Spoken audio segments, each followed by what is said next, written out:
बिरहा में कवि ने 4 लाइन भूमिका लिखी। कहना बा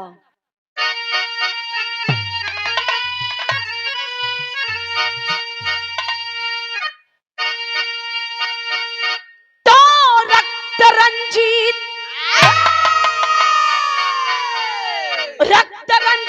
हुई माटी यहने वतन की, कफन सर पे बांधे जवां वीर सानी, आवनी अंबर विदित हो गए जुल्म से, अरे जागा ये जौहर ये दिल में तूफानी, खून से लाल कर देंगे धरती गगन, अरे कभी ना झुकेगा ये अपना तिरंगा, अरे भेंट सरों की चढ़ा देंगे हम, अरे बहा कर रहेंगे आजादी का गंगा।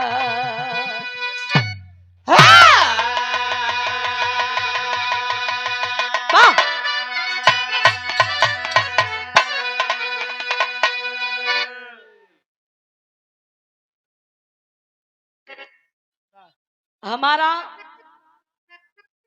हिंदुस्तान हमारे देश के क्रांतिकारी जब अंग्रेजों से एकदम परेशान हो गए थे,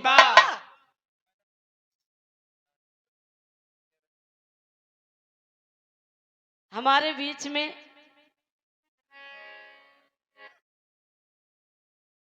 बड़ा ही मान सम्मान स्नेह प्यार दुलार मिलता है हमारे दिनेश पासी भैया जी से। याद है राहुल भैया?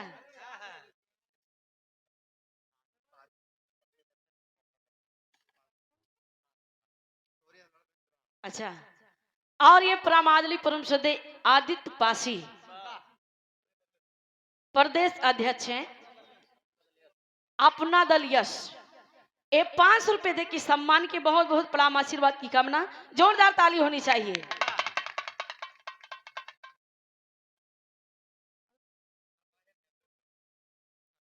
बहुत दिन के बाद हमारे दिनेश भैया से मुलाकात हुई बा।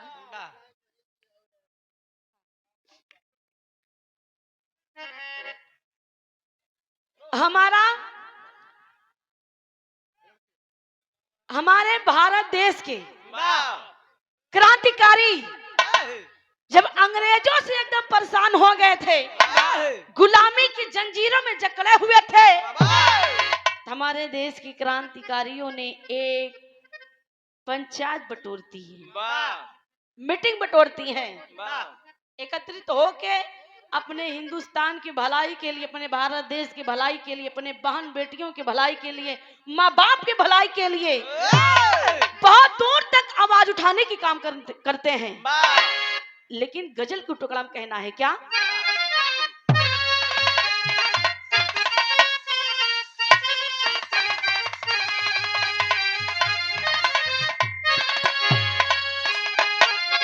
काबे में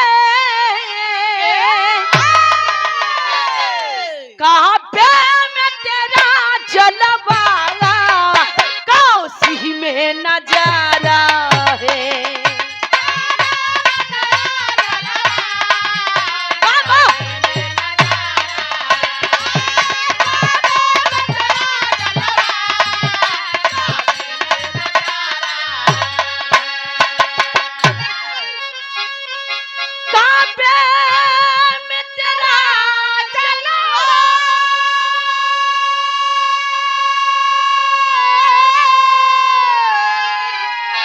काशी में नजारा है, हमें यह भी प्यारा है, हमें यह भी प्यारा।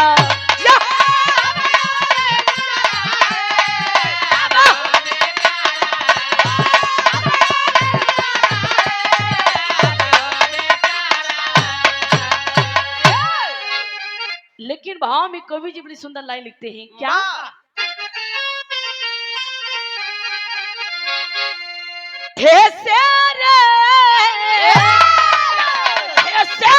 बबर नाहर आजादी के दीवाने,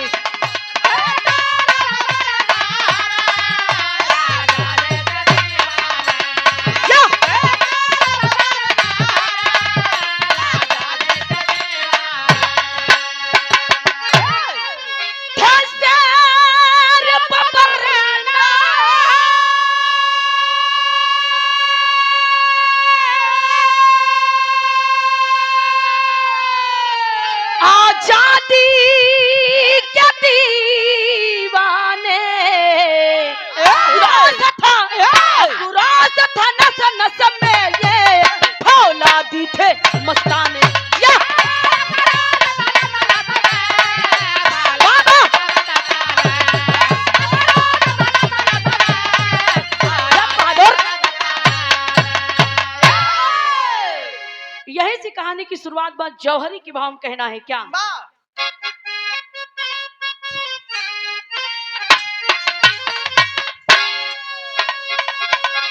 भारत की देख की हालत जब वीर बन गए बागी, अब जननी की गरिमा को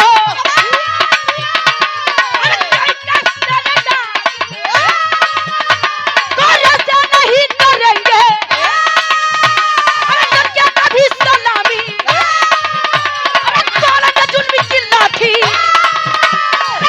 जुल्म की लाठी नहीं करेंगे गुलामी, अरे चकनाचूर करेंगे जो कहा सपना, चकनाचूर करेंगे जो कहा सपना, अरे भले ही जान जान बात करेंगे दादी का गंगा।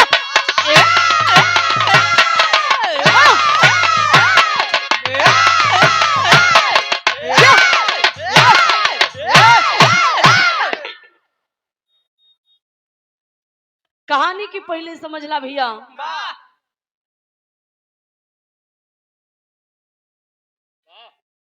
अब जान भले ही जाए, हमारा क्रांतिकारी कहता है कि जान चली जाए लेकिन ये गर्दन झुकेगा नहीं, ये शान नहीं जाने दूंगा मैं। हमारे भारत देश में जितने वीर शहीद हुए, चंद्रशेखर आजाद, भगत सिंह सरदार, सुभाष चंद्र बोस नेताजी, ऐसे हमारे तमाम क्रांतिकारी नेता और कुर्बान हो गए। लेकिन कहानी से यही स्टार्ट बा, यही से शुरुआत बा। थोड़ा कहानी पे आप लोग गौर करिएगा। 13 अप्रैल सन 1919 की बात है। हम थोड़ा कम बोली था, लेकिन जोन बोलब कम बोलब लेकिन शुद्ध बोलब। साग लपेटा भात लबर धबर हम ना करो। विवेक पांडे झूसी की धरती से 100 रुपए दे के सम्मान के बहुत बहुत प्रणाम, आशीर्वाद की कामना ईश्वर में सब भैया लोगों की स्वागत बा।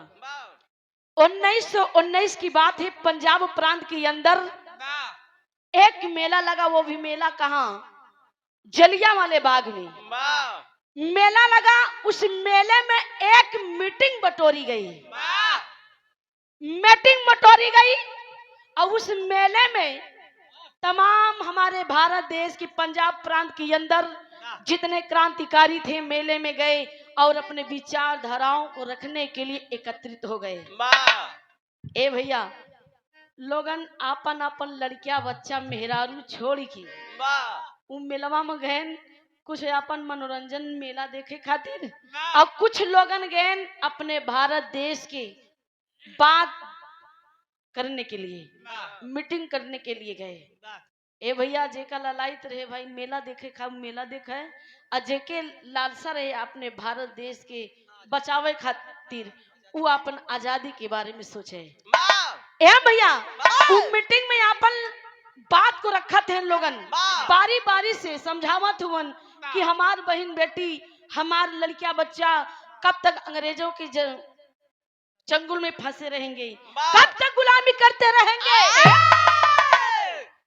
तब ले ए भैया अंग्रेज, लंदन का अंग्रेज, लंदन हम रहता है घर में भैया तो कहन कि मेरा घर है, कहाँ रहते हो, कहन मैं घर में। अब अपने अपने भाषा से लोगन अंग्रेज के शुद्ध हिंदी नहीं आता है, वो हर बात वो हर करी है, क्या खोटा क्या पीटा, मतलब अपने भाषा में कुछ यार वार अपन बोली है और लपेट के बोली है।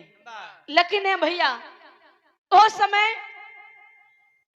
अंग्रेज जेके नाम में जनरल डायर, उस मेले में जलियान वाले बाग में लगभग 18 मिनट लगातार तर तर तर तर तर तर तर तर गोली चलवा दिया। ए भैया जौने समय उस मीटिंग में उस मेले में गोली चलती है तो एक लड़किया अपने पिताजी के साथ बड़ा एकदम जबरदस्ती जैसे छोटवार लड़कियां होती भैया, बड़ा जिद कही कि भैया हम चला। अब बाबू कितना अपने जेबा से पैसा दे, ला बेटवा रहा खा पिया बताइए है।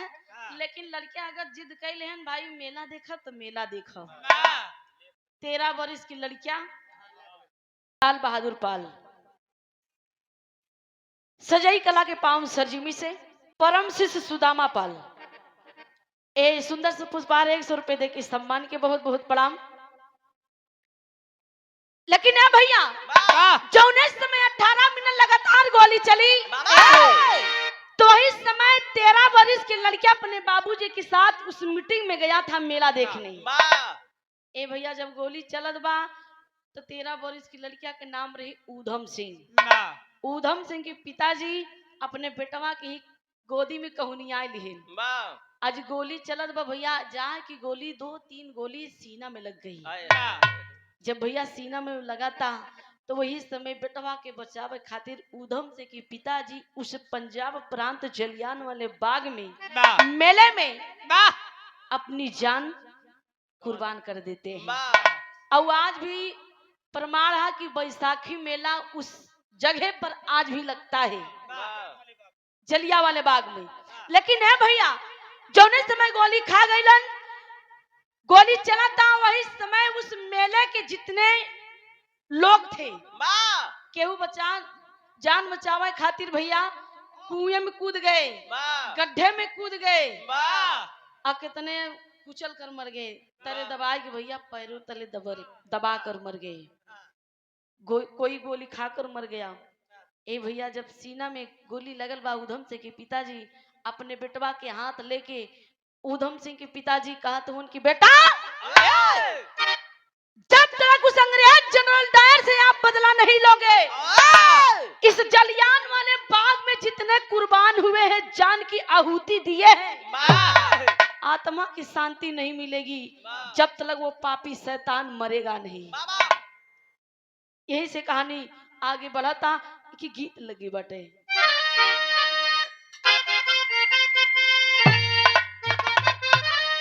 बाबा यह गीत की स्वर्गीय रामदेव गुरु जी अपने जवानी के आलम में गाया करते थे।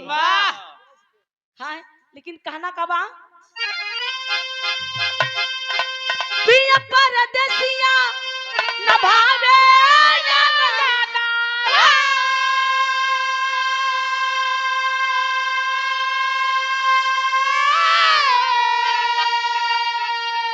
पिया परदेसिया न भावे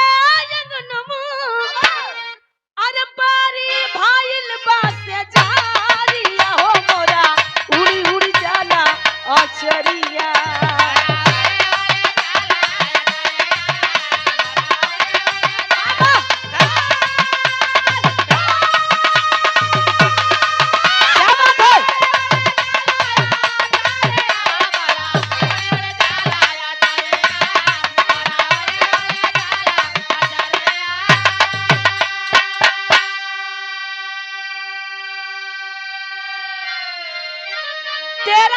की उम्र में ऊधम सिंह उलैया बदले की आग में वो तड़पने लगा। ऐसन का कहना बा भाव में आज बदला की आग धध के ऊधम सिंह क्या दिला दे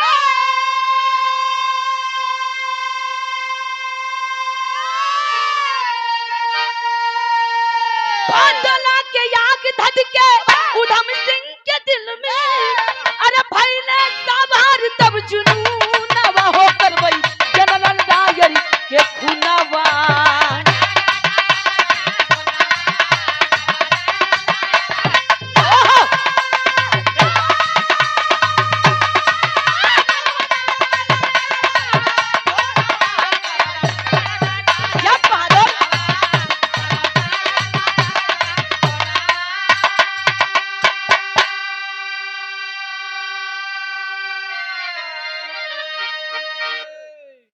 करवई जनरल डायर की खुनवा समय बीता था कैसन।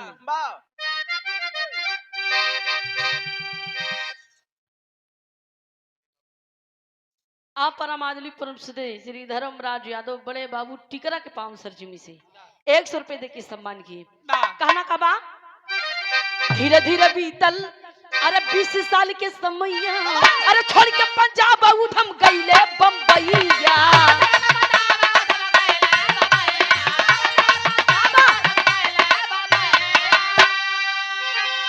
घूमते घुमाते आए सागर के किनारा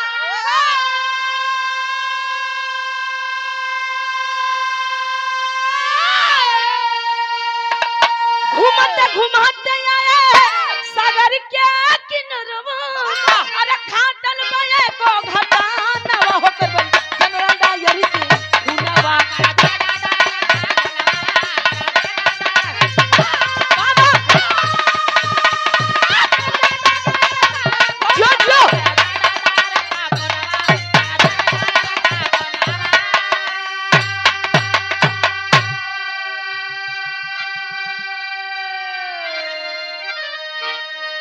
करबई जनरल डायर की खुनवा ये भैया पंजाब प्रांत छोड़ करके जब धीरे धीरे समय बीता लगभग 20 साल के समय बीता जब 20 साल का समय बीता तो ऊधम सिंह के उम्र 30 से 32-33 साल हुई। 33 साल की उम्र में पंजाब प्रांत छोड़ करके जनरल डायर के खोज में मुंबई में आए।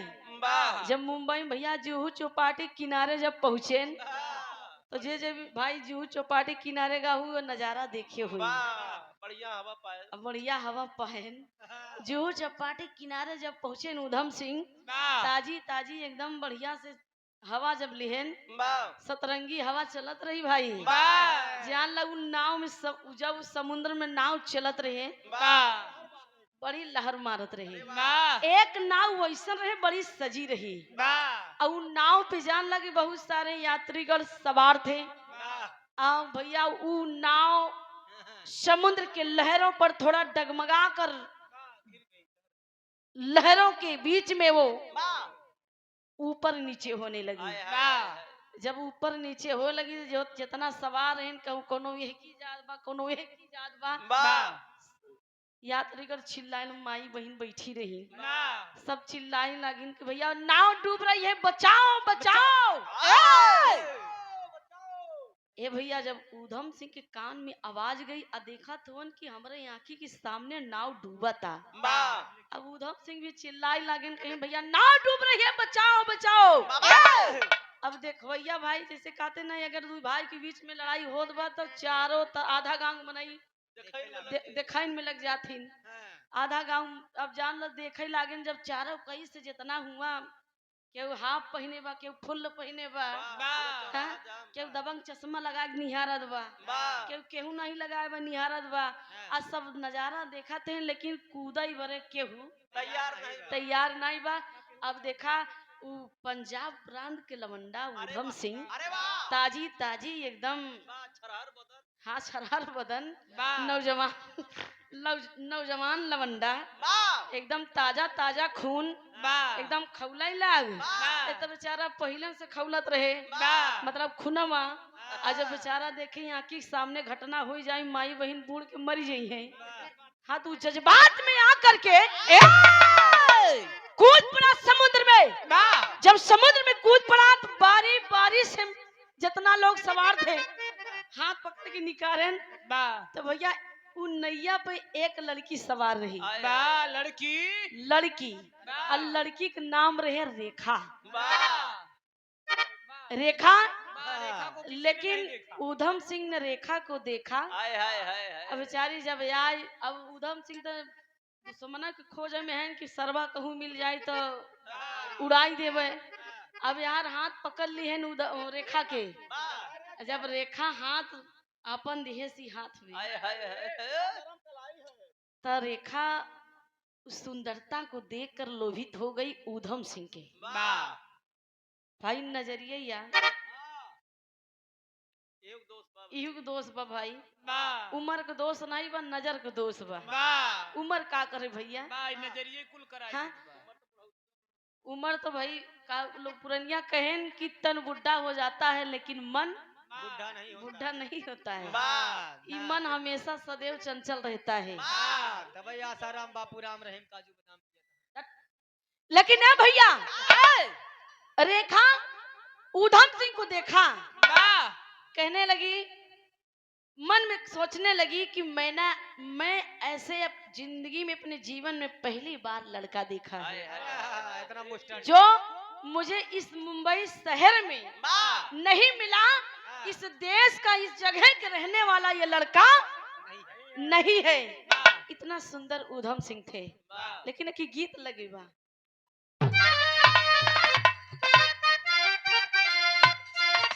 आय हाय,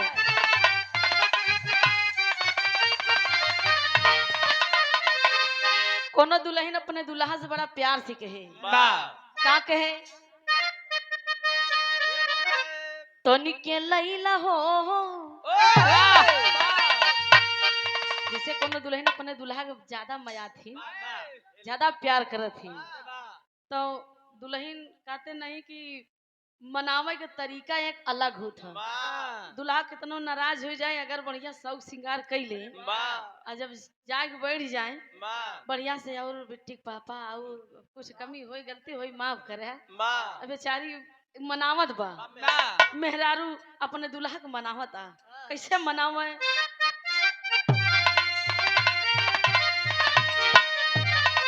तो निके लैला हो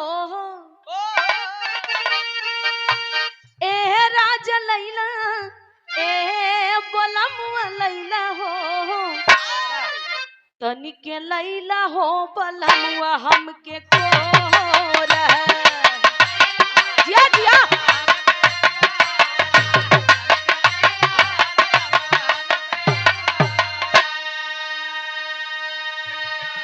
लेकिन ए भैया, अब यार होत का बा,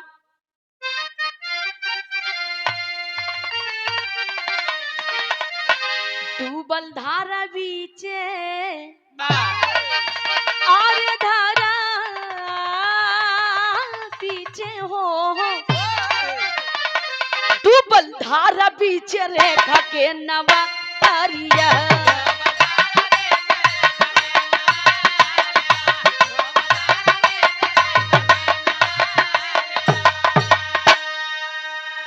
रेखा ऊधम सिंह से मन ही मन में मोहब्बत करने लगी, प्रेम करने लगी।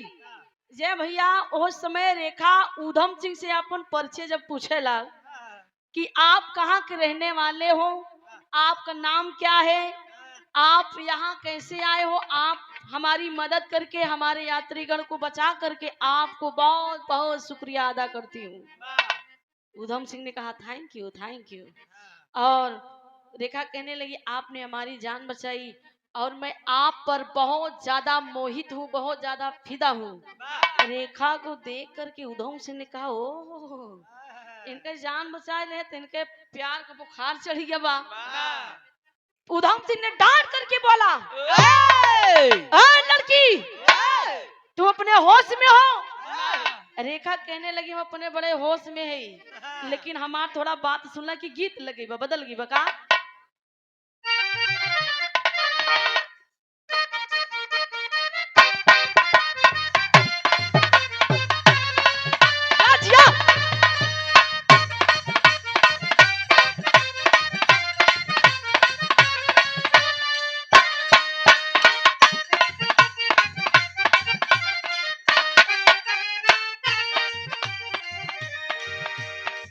कोनो दुल्हन अपने दुल्हा के बड़ा परेशान कर रही भाई, मेला देखे खातिर जिद कैले कि देखा हम मेला देखब सैया जी। दुल्हा कहा हमार दुल्हन हो, ए हमार रानी, तू हमार एक लौती मेहरारू है।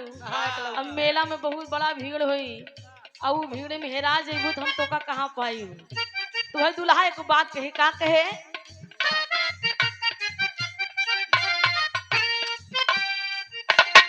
यह कहे नया नोहार अभी कनिया बारू,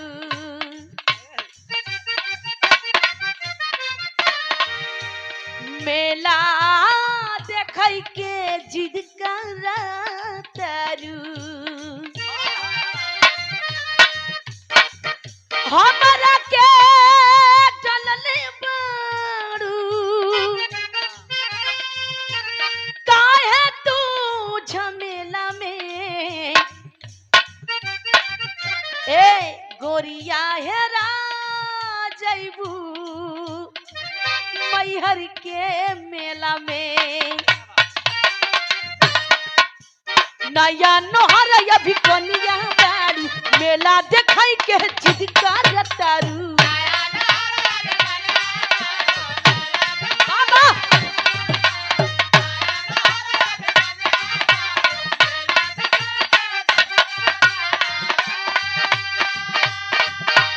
नया नोहर अभी कनिया बारू मेला देखाई के जिद करतारू हमरा के डलले बारू काहे तू झमेला में गोरिया हेरा जैबू मैहर के मेला में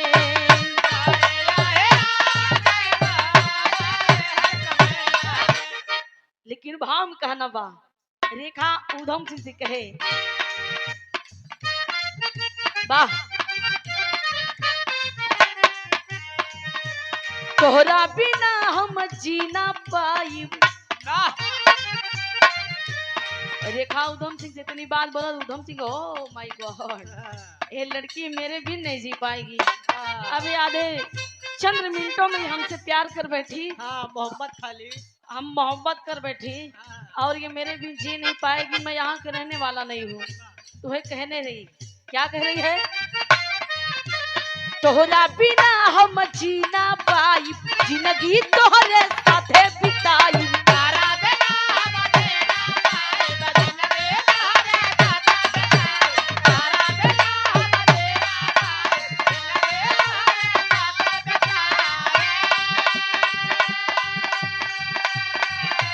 तोहरा बिना हम जीना पाई जिंदगी तोहरे साथे बिताई साथवा न छोड़बै तोहर हम या राजा जी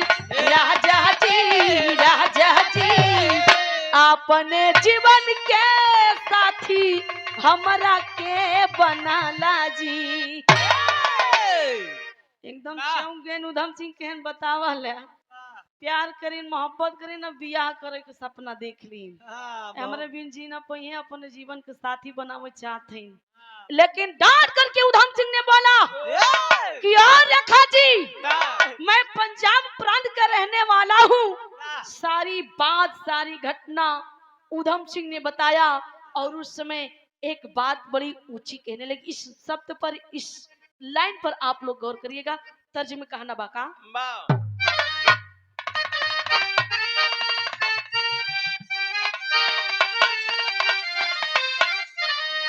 किसी ही के काम जो आए किसी ही के काम जो आए उसे इंसान कहते हैं बाबा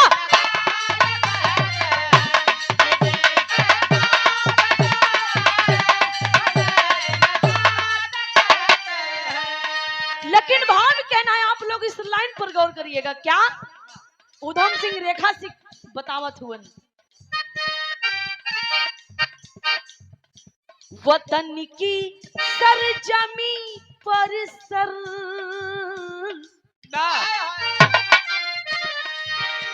वतन की सरजमी पर सर कटाना हक हमारा है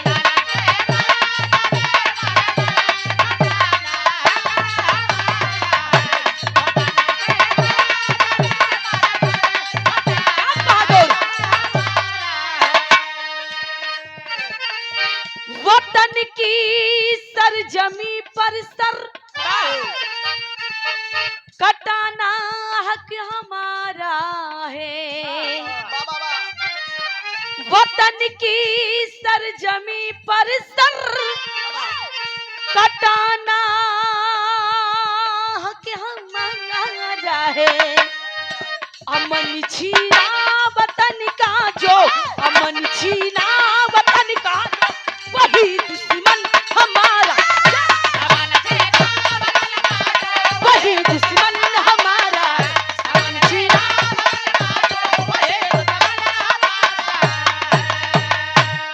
अरे वतन की सरजमी पर सर कटाना हक हमारा है। अरे वतन की सरजमी पर सर कटाना हक हमारा है। अमन छीना वतन का जो, वही दुश्मन हमारा है।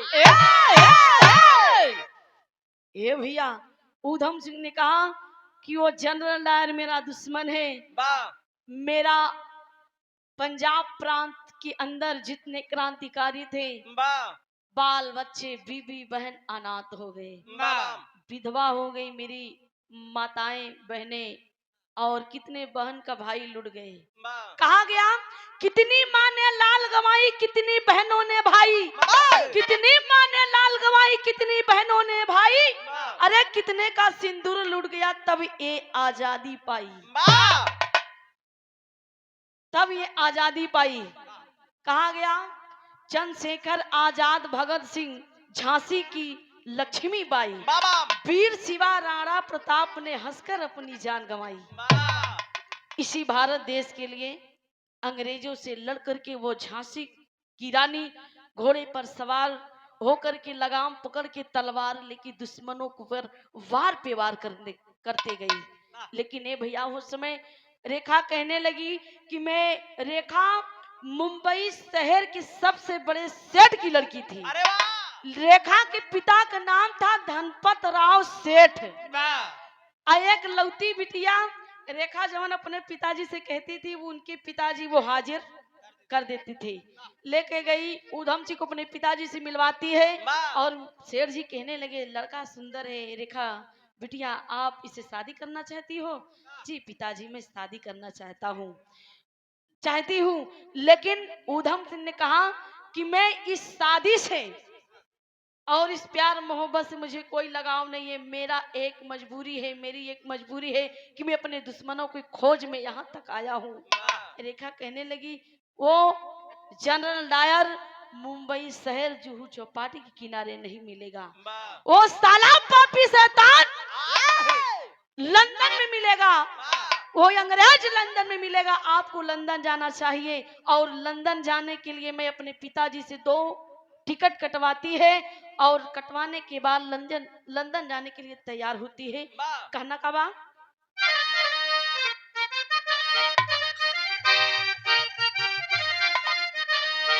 कुर्बानी मांगे भारती देशवा, अरे कुर्बानी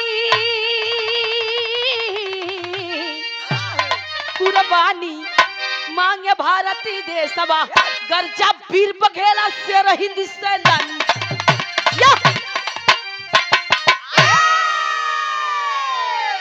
पापड़ की लाइन में कहना है ऊधम सिंह रेखा लंदन पहुंचते कैसे हैं? कहना बा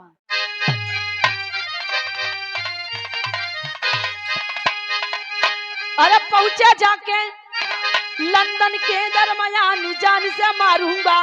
अरे पहुंचा जाके लंदन के दरमियान जान से मारूंगा। अरे जहां मिलेगा वो डायर शैतान जान से मारूंगा।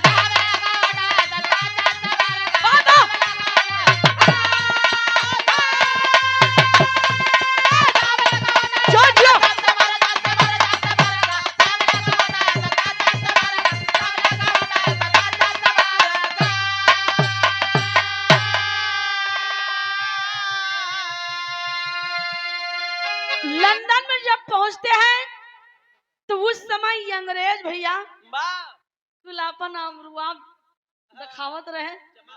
वह जमन मुड़े जैसे मुड़े उज्जर उज्जर बार वैसे उन्हें पूरी चमड़ी रही। अब ऊधम सिंह देखते रह गए तो रेखा कहा जाना हो स्वामी अपने भाषा में। ऊधम जी लंदन के वासी ऐसे रहते हैं, उनकी ऐसी गोरी चमड़ी ऐसे भुअर बहाल, आप उनके रहन सहन पर और इस चमड़ी पर मत जाइए, वो बहुत खतरनाक हैं। वो मीठी मीठी अपने लहजों में बात करते हैं और पीठ पे छुरा भोगते चले जाते हैं।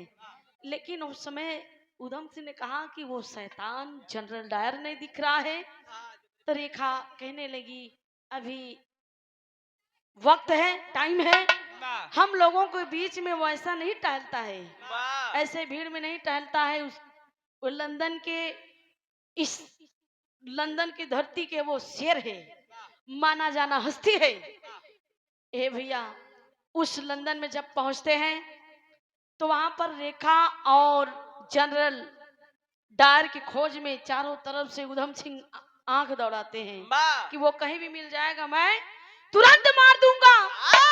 रेखा उधम सिंह वहां पर जाकर के भैया लगभग धीरे धीरे कई दिनों तक फोटोग्राफर का काम करने लगे। एक दिन अखबार में छप के आया, उस पेपर में मोटिंग मोटिंग हेडिंग में लिखा हुआ था, पेपर वाला बात आज की ताजी खबर, आज की ताजी खबर। ए भैया, जब रेखा पेपर पौलस था तो उनमें लिखा रहा भैया किसी कास्टन हॉल में मुख्य अतिथि के रूप में भाषण देने आ रहा है जनरल डायर। पेपर ले जाए भैया उधम सिंह के समाई दिए कि आपकी मंजिल आसान हो गई। वो जनरल डायर भाषण देने आ रहा है और अच्छा मौका है, आप अपनी दुश्मनी यहीं पर निकाल लो, निभा लो और उस पापी जनरल डायर को मार दो। पूरी तैयारी के साथ चलते हैं कहनावा आल्हा के भाव में।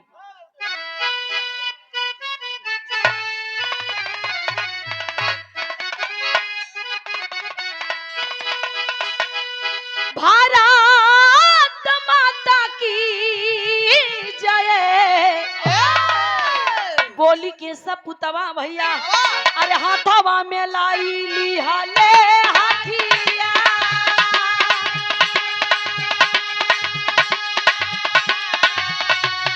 तारा तारा गोलियां चलाई दी है जीरा।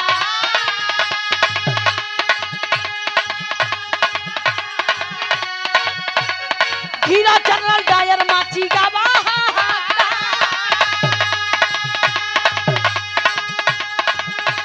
होके गिरफ्तार गिरा गईले जेलिया,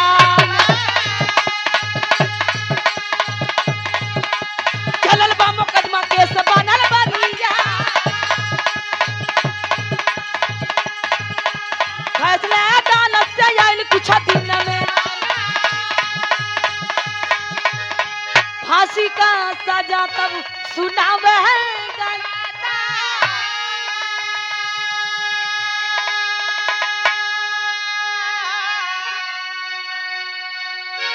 कहानी पे गौर करिए भैया।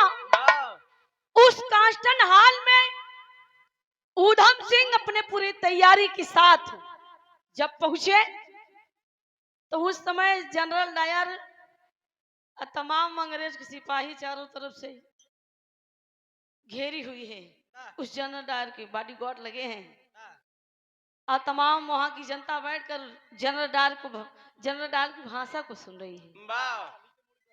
लेकिन ये भैया उस समय जनरल डायर बोलता क्या है, भाइयों बहनों 15 लाख खाते में आएगा। मैं हिंदुस्तान की धरती पर कितनी बम चलवाई, गोली चलवाई और कितनी बहन बेटियों का मैंने इज्जत को लुटवाया, नीलाम किया। ए भाई करेजा में आग लग गई, उधम सिंह के करेजा में आग लग गई कि ये साला मादरजात ये मेरे हिंदुस्तान की बुराई कर रहा है, मेरी बहन बेटियों की इज्जत को यहाँ पर नीलाम कर रहा है। तब भैया पहुंचे सामने से तड़ तड़ तड़ तड़ गोली चला दिया जनरल डायर के ऊपर। उधम सिंह ने सीना छलनी छलनी हो गया, धड़ाम से भैया नीचे भी गिर पड़े और तमाम अंग्रेज के सिपाही उधम सिंह के घेर के गिरफ्तार कर लिए, हाथ में हथकड़ी पांव में बेड़ी ले जा करके जेल में कारागार में डाल देते हैं। अब यार भैया मुकदमा चलता है, कई दिनों के बाद अदालत से फैसला आया कि पंजाब प्रांत का हिंदुस्तान का वो नौजवान लड़का जो इस लंदन में अंग्रेजों को छाती पर अड्डा जमाने आया था, उसे फांसी दी जाएगी।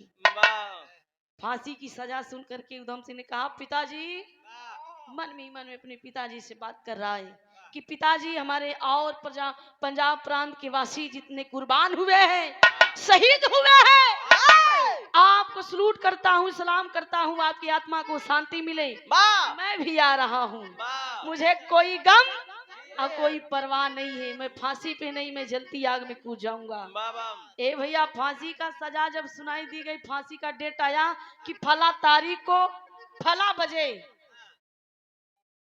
हाँ समय, उस दिन पे ये फांसी पे चढ़ जाएगा। ए भैया 8 नंबर 42 से ए भैया की ओर से 501 रुपए दे की सम्मान की माई भगवती के आप विजयी हुए। बहुत बहुत प्रणाम बा, आशीर्वाद की कामना बा। ए भैया बस 5 मिनट की कहानी और बा। वही समय उधम सिंह ने हंसने लगे कि मुझे कोई गम परवाह नहीं है। जल्लादों ने ले जाकर के फांसी के फंदे के सामने खड़ा कर दिए उधम सिंह को। जल्लादों ने जो पूछते हैं कि ये जिसकी फांसी होने वाली है, इसकी अंतिम इच्छाओं को पूछा जाए, पूरी की जाए। जल्लादों ने कहा, वाह हीरो, तुम्हारी इच्छा खाने पीने की है, आखिरी इच्छा बताओ। तो उधम सिंह ने कहा, नहीं खाने की इच्छा है, न पीने की इच्छा है। तो जल्लादों ने कहा कि साला लगता है भूखा मरेगा, ये फांसी चढ़ेगा तो भूखा चढ़ेगा। जल्लादों ने कहा, तब क्या इच्छा है? तो उधम सिंह ने कहा, ना खाने की इच्छा है, ना पीने की इच्छा है, मुझे खाली मिलने की इच्छा है। तो जल्लादों ने कहा, मिलने की इच्छा है किससे? किससे? तो उधम सिंह ने कहा, प्यार से, लड़की से। लड़की का नाम सुनते मान जल्लादों ने कहा, हंसने लगा, अंग्रेजों ने हंसने लगा कि वो ये तो साला लड़की के चक्कर में पड़ गया। राम रहीम का साड़ू है, हनीप्रीत से मिलेगा। मैंने सोचा ये अपने माँ बाप से मिलकर मरेगा, ये तो साला लड़की के चक्कर में पड़ गया। ये आशिक मिजाज है। ये भैया जल्लादों ने कहा कि ये इसका लगता है दिमाग की संतुलन ठीक नहीं है। उधम सिंह ने कहा, साले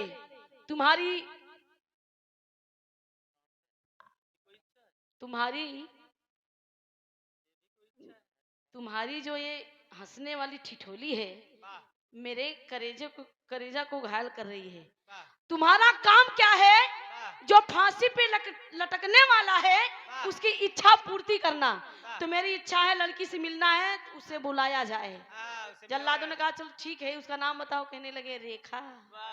ओह रेखा, संदेशा भेजा गया। जल्लादों ने चिट्ठी पहुंचाई और रेखा भागते भागते आई, आंख में आंसू लेकर के उधम सिंह के गले लग गई और कहने लगी, स्वामी मेरे प्रिय, आप फांसी पे चलने वाले हो।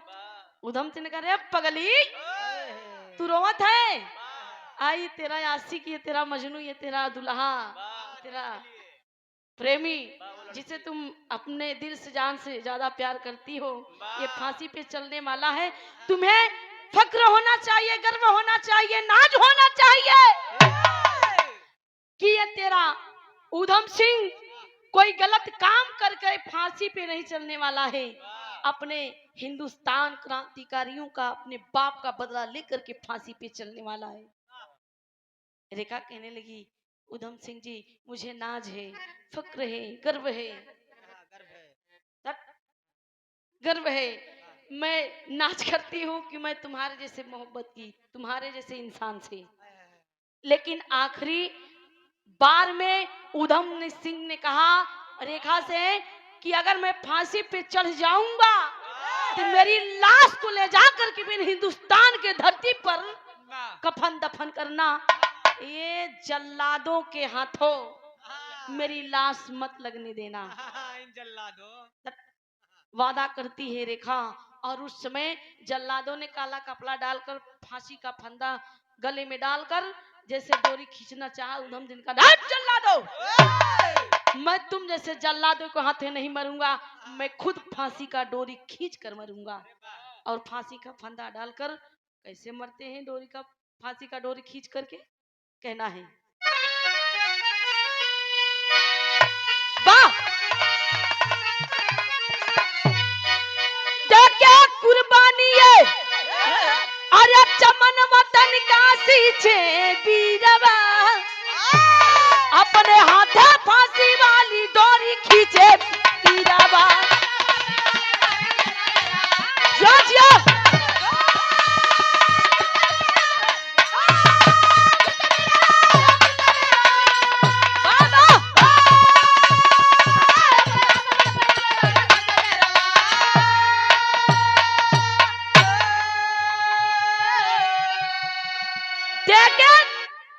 कुर्बानी चमाने वतन का सींचे बीरवा, अपने हाथे फांसी वाली डोरी खींचे बीरवा। धन धन वीर हो, धन तोरी वीरताई, अरे लंदन में लिया जाके बदला चुकाई।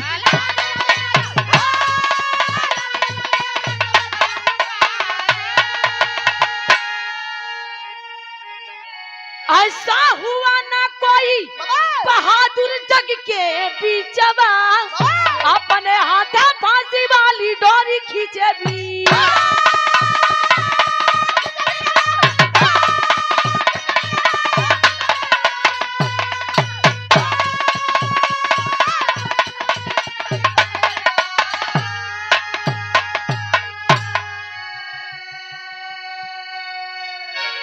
धन धन वीर हो, धन तोहरी वीरताई, लंदन में लिया जाके बदला चुकाई।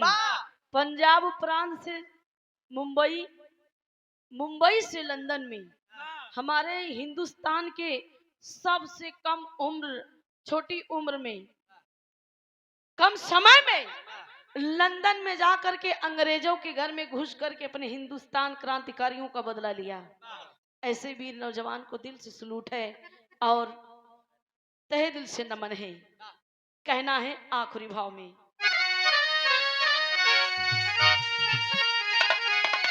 खुदुरम पंधारी कहते धन प्रभु की मां,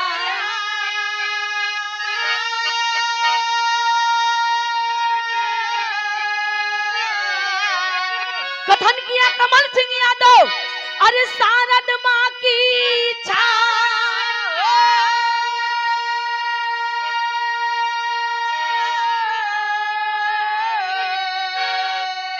कुर्बानी मांगे भारती देशवा, कहे सोना सुहानी रतहा कई भवानी। कुर्बानी मांगे भारती देश,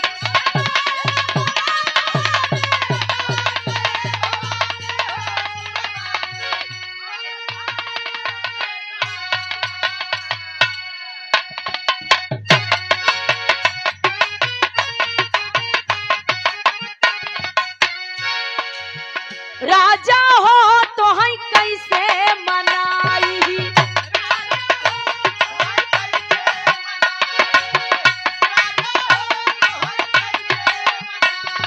रतिया में ला गई ना हमर यऊ घाई, रतिया में ला गई ना हमर यऊ घाई।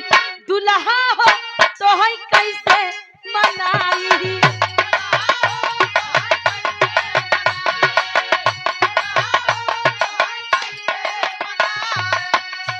बलपनवा होवाई गई जवानी,